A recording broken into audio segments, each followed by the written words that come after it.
Okay, so we move to disinfection. So disinfection, our potable water and wastewater provide degree of protection from contact with pathogenic organisms, include those causing cholera, polio, typhoid, hepatitis, and number other bacteria, viral and parasitic disease. Disinfection is process where significant percentage of pathogenic organisms are killed or controlled. As an individual pathogenic organism can be difficult to detect in a large volume of water or wastewater, disinfection efficiency is most often measured using indicator organisms that coexist in high quality where pathogens are present. So most common indicator organism used is the evaluation of drinking water is a total coliform. Okay, so there are a number of bacteria, there are a number of chemical and process that will disinfect wastewater, but none are universally applicable. Chlorination can be have been the most widely used disinfection technology. Ozonation and UV light are emerging technology. Each of these three methods have different consideration of for disinfection of wastewater. The subsurface wastewater infiltration system receive effluent pre-treated in the septic tank and purified through biological, physical, and chemical reaction as it passes through the unsaturated soil to the groundwater. This application relies on the formation of a biomet at the gravel soil interface where biodegradation and filtration combine to limit the travel of pathogens. So this is the on-site disinfection. So this is soil absorption, and this is the purification, and this is groundwater. So this is place. This is biomet. So the water is effluent from the septic tank. So now they will pass through this biomet. Then by the time they reach the groundwater, the bacteria will be should be free. Okay.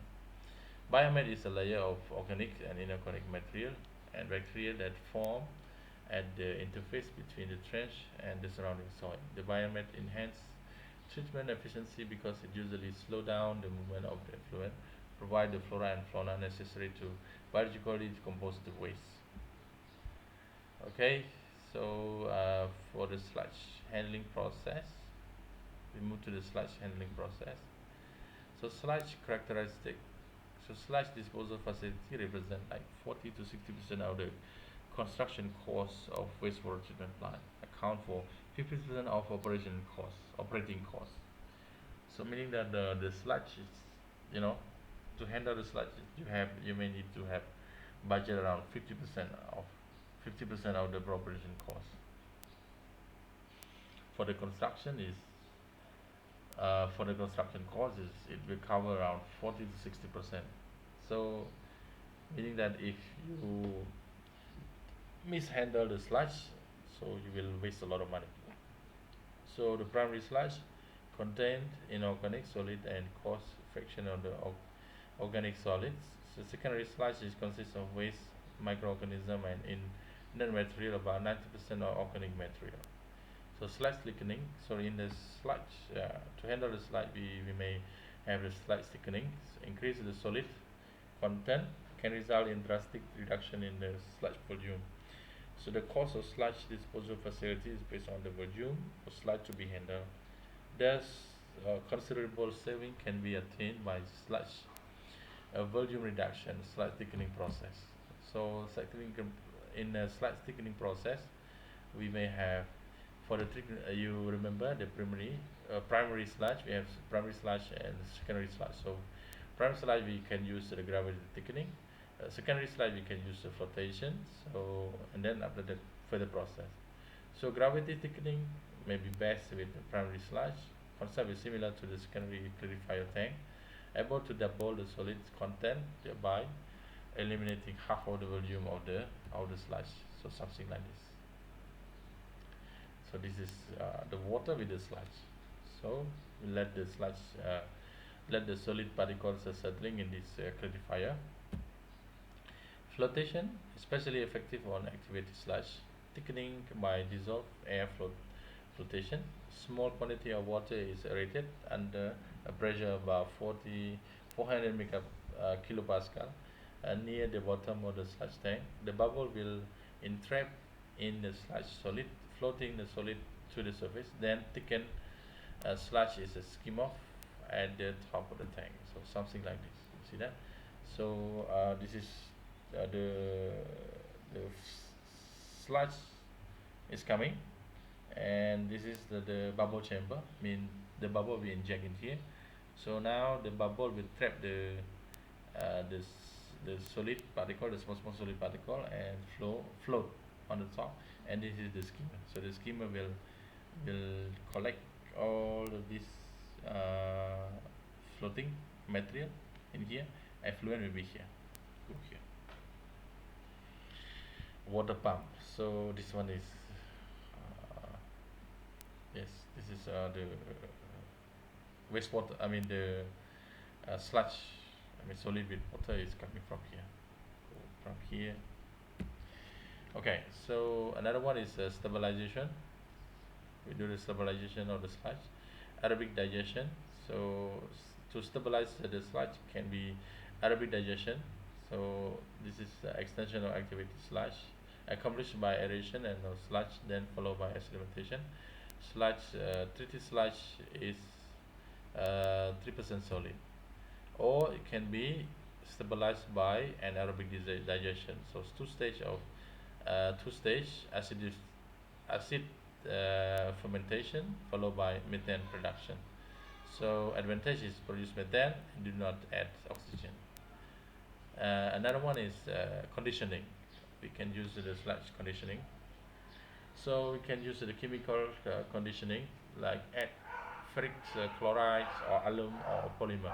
So chemical are added just prior to the dewatering stage.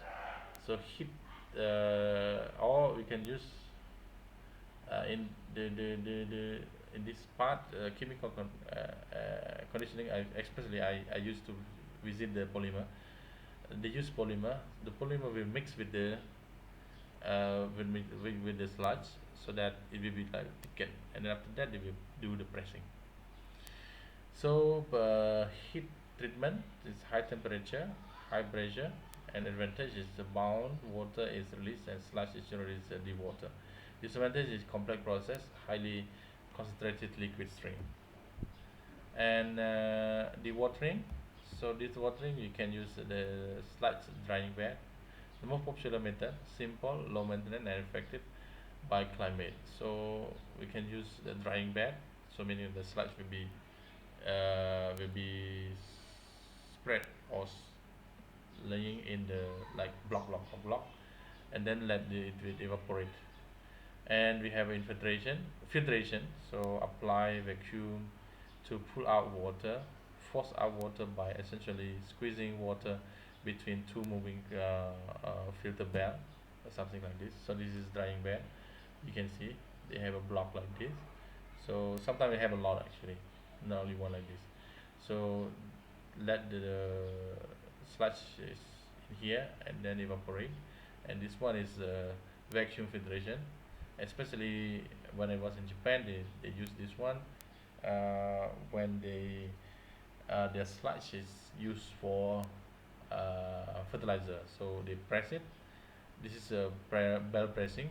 So they press the sludge, make sure the water is out, and then when the complete pressing process, after the pressing process complete, so now the sludge is wet, and then they just pack it in the bag and then label it for the market. Volume reduction, we can use the incineration and wet oxidation. So incineration is complete evaporation of water from sludge, require fuel, solid material is inert, exhaust air must be treated prior to discharge. Wet oxidation, treat sludge in wet, treated sludge is wet, require energy, solid material is inert, exhaust air must be treated prior to discharge. So something like this. So volume reduction. Okay. So this is the incinerator. And for the disposal, we did discuss this one also. can use for land spreading. We can use municipal solid waste landfill, can come over there. Utilization of the other material. Okay, that's it for this overview of wastewater treatment plant. And the last lecture, our last session will be CapDet. So this is the computer. This is the computer software that will help us to we input the we input the like raw sludge, and then we arrange the process, unit process, how many units of process we have, we want to we want to introduce, and then after that let's see what are the effluent that we can achieve. Okay, so I hope you get something from this session. And if you have any question, please let me know through WhatsApp or through the journal in ELIP. And don't forget, next week we are going to see the CapDet, software. Okay, thank you, and see you next week. Inshallah.